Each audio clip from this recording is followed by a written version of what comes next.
안녕하세요. 마이크 되나? 안녕하세요. 전주 테스트베드 현장을 책임지고 3년 동안 R&D 연구과제를 수행한 전주대학교의 정철모입니다. 오늘 제가 여러분한테 함께 고민을 나눌 주제는 구도심 상가 활성화를 위한 창조적인 상가 재생 방안에 대해서 말씀을 드리도록 하겠습니다.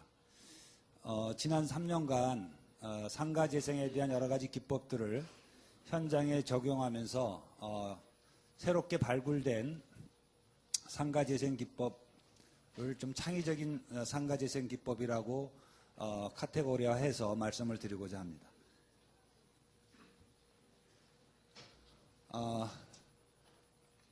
목차는 다음과 같이 상가 재생에 대한 필요성, 선진국의 상권관리제도, 상가재생 기법의 도입, 그 다음에 그 도입한 내용들에 따라서 크게 소규모 블록 단위 상가재생, 임대형 복합 상가재생, 에코마일리지 활성화를 통한 새로운 상가의 수요 창출, 이런 내용을 가지고 말씀을 드리도록 하겠습니다. 기존의 상가의 어떤 문제점이라는 것은 특히 지방도시 같은 경우에 중심 시가지가 외곽에 새롭게 신시가지가 조성되거나 대형 할인 마트들이 생기면서 중심 시가지 기능이 쇠퇴하고 있다는 것은 다 아는 얘기고, 그 다음에 이제 상가 활성화의 기반 상실뿐만 아니라 상가 지역이라는 것이 구도심 내 상가 지역이라는 대부분 자연 발생적인 어떤 토지 이용을 기반으로 해서 형성된 것들이기 때문에 이것을 리모델링하거나 재개발할 때 제도적인 한계에 걸려서 그런 거 상당히 어려운 부분이 있다. 특히 토지 이용의 어떤 획기적인 어떤 대안이 마련되지 않으면 상가 재생이라는 것이 하드웨어도 있고 소프트웨어도 있지만 하드웨어 측면에서 토지 이용을 움직이게 하는 새로운 어떤 제도적인 뒷받침이 없이 상권을 활성화한다는 것은 근본적으로 한계가 있다는 말씀들을 나중에 다시 한번 드리도록 하겠습니다. 그 다음에 이제 구도심 활성화 차원에서 상가 재생을 여러 부처에서 지금까지 해오고 있습니다. 안행부에서 골목길 생활환경 조성 사업이라든지 중심시가지 테마거리라든지 간판 정비라든지 여러 가지 사업을 하고 있고, 국토부도 도활 사업을 통해서 상가 지역에 대한 지원도 해주고 있고, 무엇보다도 중기청에서 전통시장을 중심으로 해서 시장 현대화를 통해서 상가 재생 여러 가지 사업을 하고 있는데, 이런 것들이 구도심 활성화라든지 좀 광역적인 차원에서 접근되지 못하고 있다는 것이죠. 중기청에서 이런 것을 고려를 해서 최근에 상권 활성화 지역이라는 개념을 도입하긴 했으나 그것도 구도심 활성화, 중심시가지 활성화와 연결된 구도심의 상권 활성화의 제도적 장치로서는 한계가 있다. 이런 것들을 극복하려면 도시계획적인 차원에서 뭔가 새로운 토지 이용과 관련된 제도가 필요하지 않는가 하는 것들이 문제점으로 제기되고 있습니다. 그 다음에 상권에 관련해서 보면 여러 가지 주체들이 있는데, 대표적인 주체가 상인협의회, 상인조합들인데, 이런 것들이 그 중심시가지 내에 땅 따먹기 식으로 이렇게 적은 공간에 조직들이 분산되어 있고 나눠져 있어서 그걸 중심으로 해서 전통시장의 어떤 상인조합을 중심으로 해서 상가를 지원하다 보니까 광역적인 어떤 상권관리 시스템을 도입하는데 오히려 재앙용이 되고 있는 현상들이 나타나고 있습니다. 더더군다나 중요한 것은 결국은 도시재생의 가장 큰 결과는 누가 만들어내냐면, 공공 부분이 선도적인 투자를 해주면 나중에 민간 부분이 그런 것들을 최종적으로 구축해주고 형성해주고 투자를 해줘야 되는데, 민간 부분의 민자의 유치가 투자될 수 있는 여건이 깊이 있게 연구되지 못했다. 예를 들면 민간 부분의 투자의 가장 핵심적인 것은 구도심 시가지, 구도심 상권 지역에 새로운 상가 개발을 유도할 수 있는 것들이 돼야 되는데, 그런 것들이 근본적으로 제약된 요인이 있다. 이런 것들을 문제점을 얘기할 수가 있고, 그렇기 때문에 좀 창조적인 상가 재생에 대한 생각들을 우리가 좀 해야 되지 않겠는가 이렇게 볼 수가 있습니다.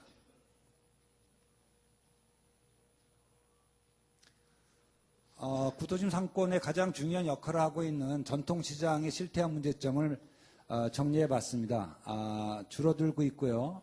그 다음에 그럼에도 불구하고 정부가 구도심의 전통시장을 활성화하기 위해서 지금까지 1조 1,000억 원이라는 2002년부터 2010년까지 한 10여 년간 엄청나게 많은 투자를 해서 전통시장을 현대화하고 주차 공간을 확보해주고 여러 가지 편의시설을 만들어줬지만 시장 자체의 활성화가 되는 데는 한계가 있다 하는데 인식을 같이 하고 있다고 볼 수가 있겠습니다. 전통시장에 대한 지난 10년간의 투자에도 불구하고 전통시장의 활성화 실태에 대한 조사 결과를 보면 보통이 50%, 취약이 40%, 이렇게 계속해서 보통이 37.3% 수준, 그 다음에 D급이 이렇게 아직도 상당 부분 차지하고 있는 걸 봐서는 전통시장 중심의 어떤 한계를 우리 극복할 수 있는 대안들을 우리가 마련해야 되지 않는가 이렇게 생각할 수가 있고, 전통시장에 투자가 있음에도 불구하고 매출액은 감소하고 있고 같은 기간 대형마트의 매출액은 급속히 증대하고 있습니다. 전통시장 내부로 들어가 보면 전통시장의 소유 실태를 본 자료를 보면 자가점포, 임차점포, 기타점포, 빈점포를 보면 쇠퇴 현상에 의해서 빈점포가 한 10% 정도 평균적으로 돼 있고 임차점포가 65.2%를 차지하고 있습니다. 저 임차점포가 저렇게 많은 부분을 차지하고 있다는 것은 전통시장 내의 활성화에 상당히 제약 요인을 작용하고 있고 전통시장의 어떤 매력 있는 또 경영에 대한 어떤 구조를 변화를 시키는 상당히 제약 요인이 되고 있다 하는 것들을 말씀드릴 수가 있겠습니다.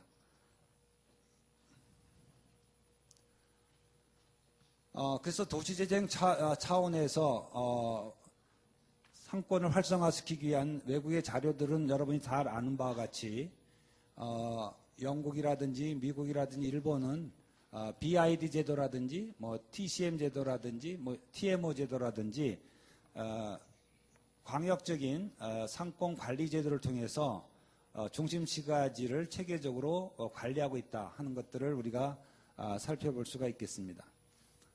일본은 중심시가지 활성화법에 의해서 TMO를 도입했으나 이게 기존에 TMO를 조직해서 상권 관리를 운영하는데 기존의 TMO의 조직원들이 대부분 도시계획이나 공간계획이나 이런 쪽에 어떤 전문성이 없는 분들이 유지하다 보니까 이게 잘 운영이 안 돼서 최근에는 법을 고쳐서 중심시가지 협의회를 통해서 TMO를 폐지하고 협의회를 통해서 운영하고 있는 사례를 볼 수가 있겠습니다. 따라서 이런 여러 가지 여건이나 선진국의 사례를 봤을 때 뭔가 구도심의 상권을 활성화하기 위해서는 상가 재생에 대한 새로운 생각들을 우리가 도입할 필요가 있다는 생각을 갖게 됐습니다. 그래서 그런 내용들을 쭉 정리를 해봤는데요. 뭐 상세하게 내용은 다 말씀드리기는 생략하고 첫 번째가 가장 중심적으로 우리가 검토해야 될 것이 상가를 활성화하려면 뭔가 토지 이용의 변화를 손쉽게 이루어질 수 있도록 해줘야 되는데 기존 제도 또는 기존의 어떤 여건상에서는 토지 이용의 변화를 가져오기가 대단히 힘들다.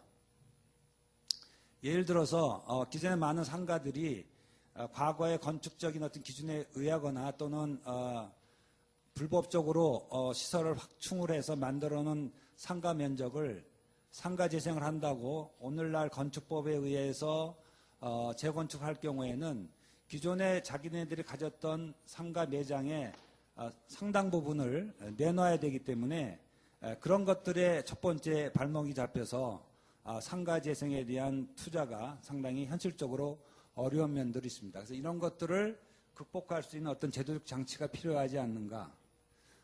두 번째는 지방도시 상가는 사실은 민자 유치를 처음부터 유도하기는 현실적으로 어렵다. 그래서 공공이 좀 지원을 해서 선도적인 상가 재생에 대한 어떤 구조적인 변화를 이끌어갈 수 있는 투자, 선제적인 투자가 필요하지 않는가. 그런 선제적인 투자를 하면서 고용과 일자리를 창출할 수 있는 방안은 무엇이 있을까 하는 고민이 필요하지 않는가 이렇게 생각을 했습니다.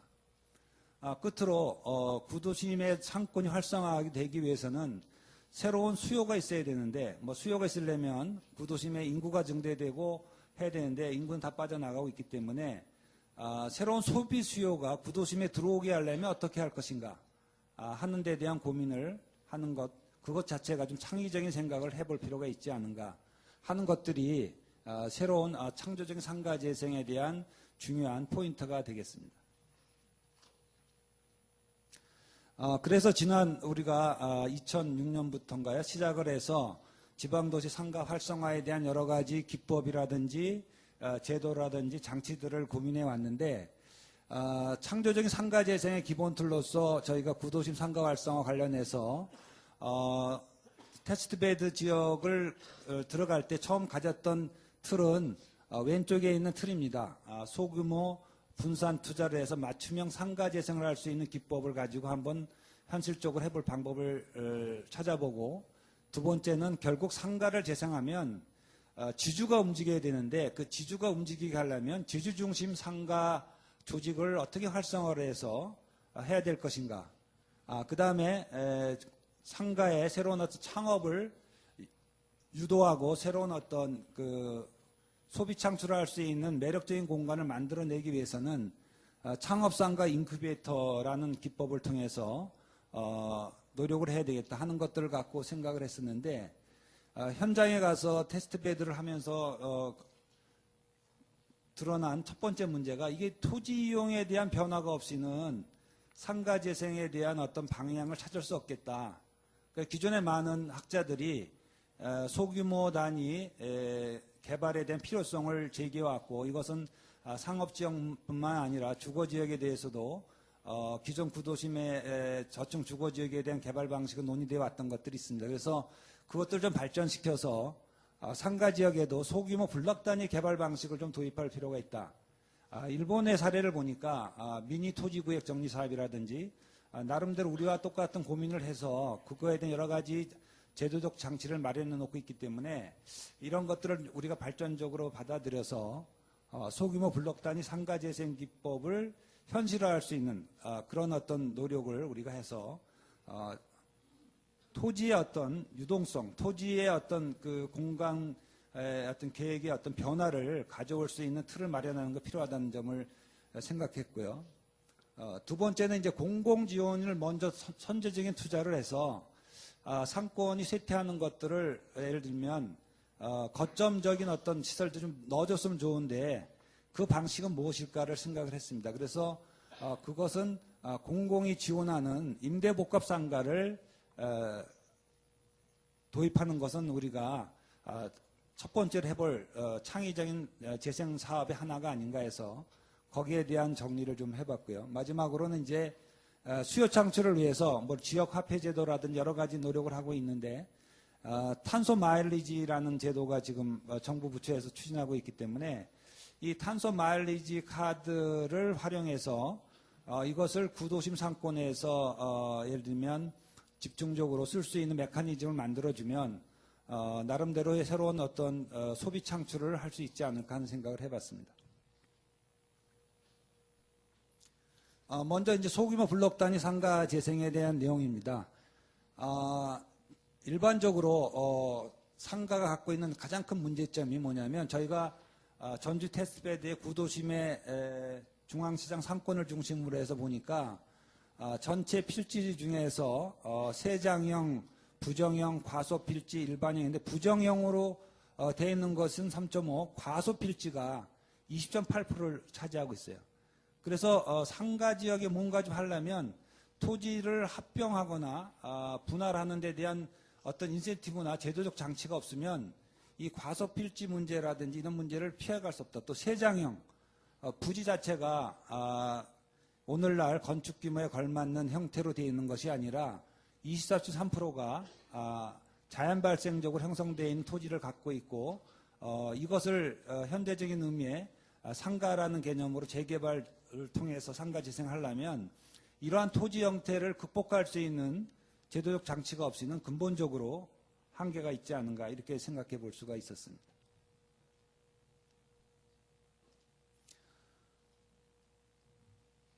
또 전주시 상가지구 내에서 노후 건축물을 전체적으로 30년 이상 된 것이 한 69.4%, 40년 이상 된 것이 33%라서 재개발 재건축 수요가 대단히 높은데 이 건축물들이 깔고 있는 토지 자체가 아까 같이 부정형이라든지 예를 들면 과소필지라든지 세장형이라든지 그래서 그 현재 필지 내에 새롭게 건축물을 만들어서 주차장 만들고 뭐 하기에는 근본적으로 불가능하다는 거죠. 그래서 이러한 토지가 갖고 있는 근본적인 구조를 혁신적으로 개선할 수 있는 제도적 장치를 마련하지 않고 상가 활성화를 아무리 얘기해 본들 그것은 상가 경영이나 마케팅 차원에서의 상가 활성화지 토지 이용의 변화를 바탕으로 한 근본적인 상가의 변화를 유도하는 데는 한계가 있다는 거죠. 그래서 이걸 낄 수 있는 새로운 장치를 어떻게 생각해야 할까 하는 것이 가장 큰 고민이 아닌가 그렇게 생각이 됩니다.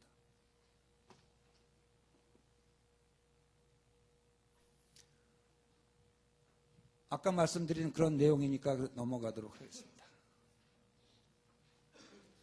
그래서 지금까지 나와 있는 소규모 블록 단위 개발에 대한 많은 생각들을 보니까 권혁삼, 이영환, 박준영, 김종림, 김재승, 박병순 선생이 2012년에 소단위 정비사업 모델 연구를 했더라고요. 거기 내용들을 보니까 우리가 앞으로 생각해야 될 큰 틀은 다 고민들을 하신 자료가 있더라고요. 그래서 도시 조직에 대응하는 정비 방식이 필요하다든지 효율적인 토지 이용에 의한 정비 방식이 필요하다든지 지속 가능한 커뮤니티 기반의 정비 방식을 하려면 소규모 블록 단위 개발이 이제 도입될 필요가 있다는 것들을 잘 정리해 놓으셨더라고요. 그 다음에 소규모 블록 단위로 했을 때 여러 가지 장점이 있고 또 여기에 가장 중요한 쟁점 사항으로는 물리적 측면이라든지 사회적 측면, 경제적 측면, 제도적 측면, 커뮤니티 측면에서 이 소규모 블록 단위를 도입했을 경우에 이러이러한 문제점을 해소하면서 발전적으로 미래지향적인 토지 이용의 틀을 만들어갈 수 있다. 이런 연구들은 지금 어느 정도 이론적인 바탕을 형성하고 있다 이렇게 볼 수가 있습니다. 그래서 이제 소규모 블록 단위 개발의 유형에 대해서도 또 많은 자료가 있는데 그 중에 방식에 대해서 기존의 형태를 그대로 좀 정비하는 방식이라든지 협력해서 정비하는 방식이라든지 계획적으로 지구단 정비를 통해서 하는 방식이라든지 여러 가지 논의들이 지금 나오고 있고 이런 것에 대한 어떤 대안들도 어느 정도 이론적인 틀을 제시하고 있다 이렇게 볼 수가 있습니다.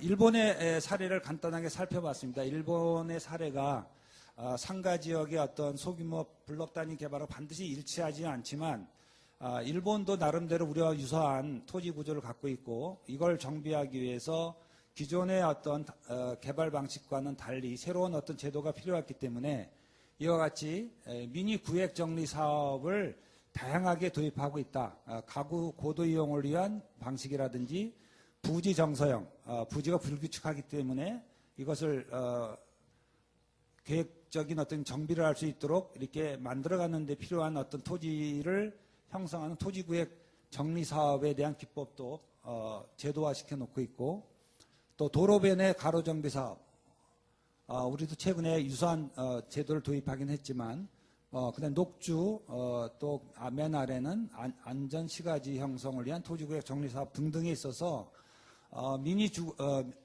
소규모 미니 주거 구획 정리 사업이라는 그런 방식들을 도입하고 있더라고요.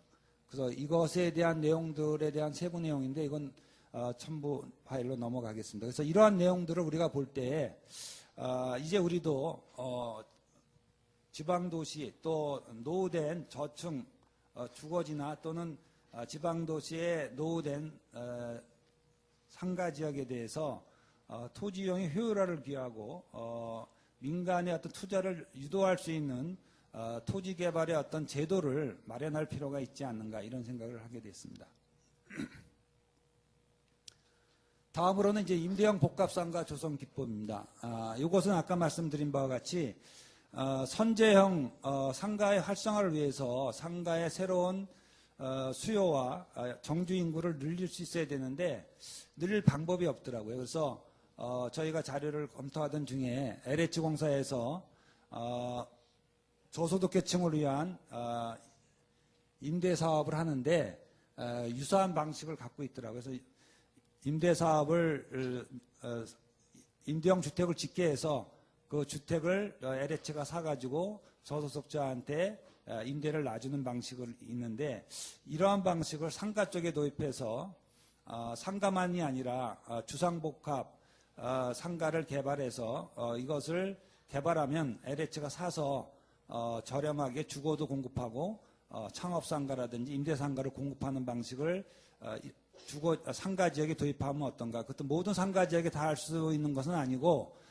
시범적으로 특히 도시재생 활성화 특별법에 의해서 활성화 지구가 지정되면 그 지구 내의 상가 지역의 활성화를 위해서 공공기관이 선도적인 사업으로 임대형 복합상가를 조성해서 상가를 물리적인 어떤 측면을 활성화시키고 물리적인 공간구조를 변화시키고 또 저소득계층이 구도심으로 들어오게 함으로 해서 상가의 어떤 이용 수요를 활성화시키는 그런 다목적적인 것을 가질 뿐만 아니라 저소득계층이 구도심 상가 지역에서 저렴한 임대상가를 들어가서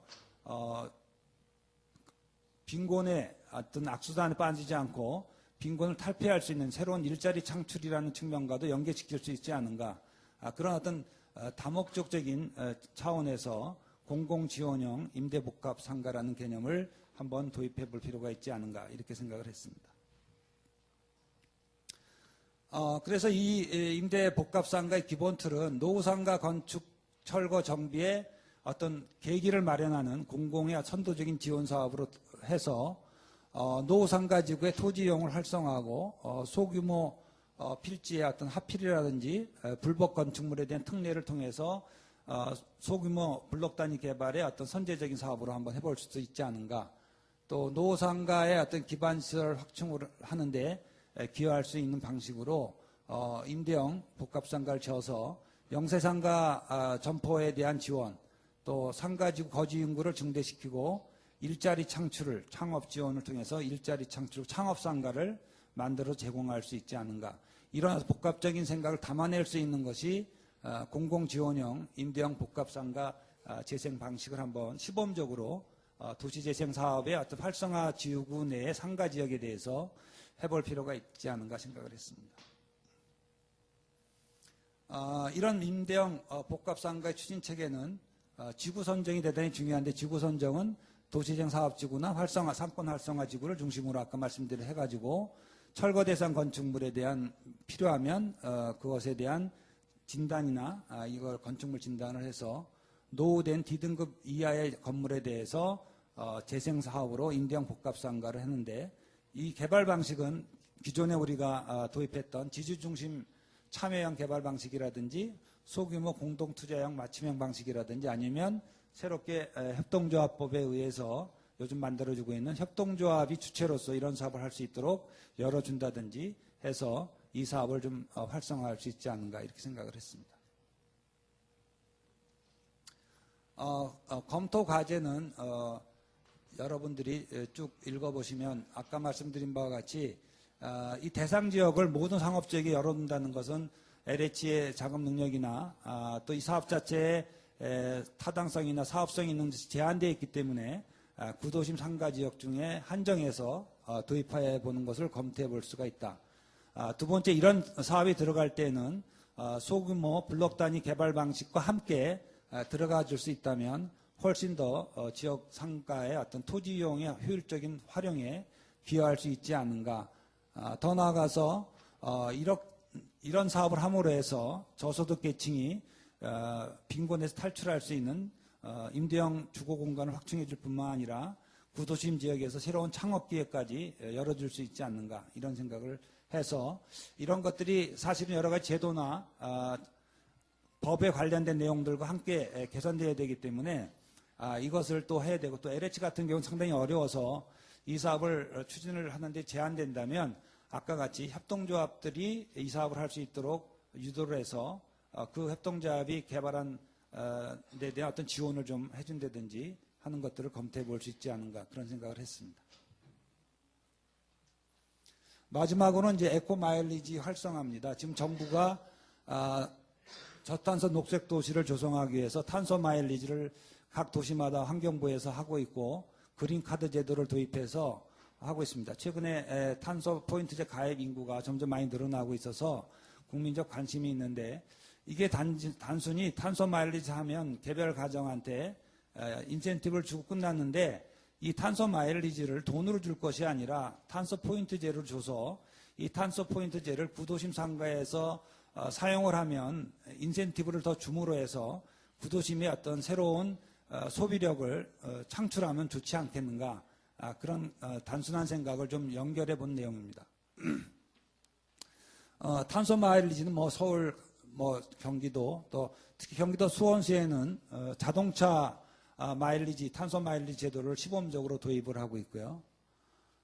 경기도 군포시에는 이제 자전거 마일리지 제도를 하고 있어요. 그래서 마일리지 제도 자체도 다 의미가 있지만 이 마일리지 제도를 활용해서 이 포인트제를 통합해서 묶어서 구도심의 가맹점을 구축하고 이 가맹점에서 탄소 마일리지 포인트제를 쓰면 정부나 자치단체가 추가적인 인센티브를 줌으로 해서 구도심에 있어서의 어떤 새로운 상업 서비스에 대한 수요를 늘려갈 수 있는 제도적 장치를 하면 우리가 지금 온누리 상품권을 발행해서 연말마다 뭐 그 전통시장 활성화한다고 명절마다 하고 있는데 사실은 온누리 상품권의 상당 부분이 카드깡으로 활용이 돼 있어가지고 본래의 목적을 잃고 있는 것이 상당히 많은 언론에서 비판적으로 보도한 적도 있고 현실적으로 그것이 제대로 기능하는데 여러 가지 제약 요인이 있기 때문에 이것에 연관해서 이 탄소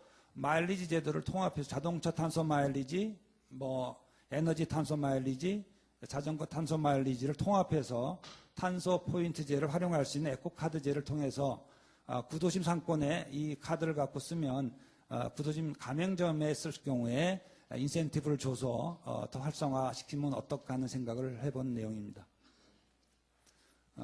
아까 말씀드린 그 기본 틀은 이렇게 해서 하고 장기적으로 뭐 지역 화폐 같은 것도 연계해서 같이 활성화시킬 수 있지 않을까 그런 생각을 해봤습니다. 검토 과제에 대해서는 이걸 하기 위해서 여러 가지 이제 시스템을 만들어야 되고 탄소 포인트 카드제로 결제가 가능할 수 있도록 가맹점을 구축하고 그런 시설을 설치하는 것들 포함해서 또 자치단체나 정부가 이 탄소 포인트를 우리가 상가 활성화 구역이라든지 도시재생 활성화 지구 내 상점에서 쓸 경우에 인센티브를 준다든지 하는 제도적 장치가 같이 가야 되지 않는가 이렇게 생각을 합니다.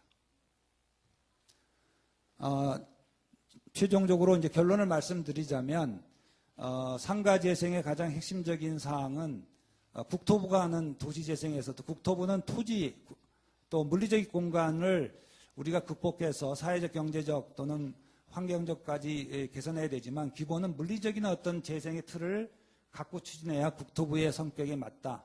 그럼 국토부가 상가 재생에 의해서 할 일의 가장 첫 번째는 상가를 마케팅으로 지원해 준다든지 상가에 대한 뭐 이렇게 상인의 어떤 임대료를 지불해 준다든지 하는 것들은 타 부처에서 다 하고 있는 사업들이에요.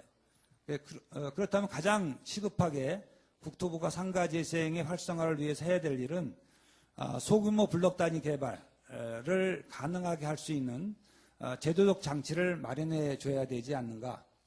물론 이것을 하기 위해서 민자 유치를 유치하기 위한 여러 가지 기반 시설도 선제적으로 주차장이라든지 뭐 기존에 왔던 시장 현대화 사업 같은 것도 해야 되지만 그보다도 더 중요한 것은 상가 지역의 불합리하고 개발 자체를 근본적으로 제약하고 있는 요소를 풀어주지 않으면 상가 재생의 물리적인 기반 확충이나 정비나 리모델링은 근본적으로 어렵기 때문에 이 문제에 대한 해결책을 반드시 마련해야 되지 않는가 하는 또 이걸 위한 정책적인 어떤 개선 방안이 도시재생 활성화법에 의해서 마련되든 관련 어떤 법에 의해서 마련되든 마련되지 않는가 이런 생각이 됩니다. 두 번째는 이제 저소득계층의 주거 안정과 일자리 창출과 연계해서 구도심의 상권 활성화를 위한 제도로서 장치로서 공공지원형 임대복합상가를 시범적으로 했으면 좋겠다. 그 주체는 LH가 돼도 좋고 자치단체, 지방공사 또 나가는 민간으로서의 어떤 사회적 협동조합이라든지 사회적 기업들이 이런 일에 참여할 수 있도록 하는 방안을 모색해 볼 수 있도록 제도적 장치를 검토해 볼 필요가 있지 않겠는가 생각이 들고요.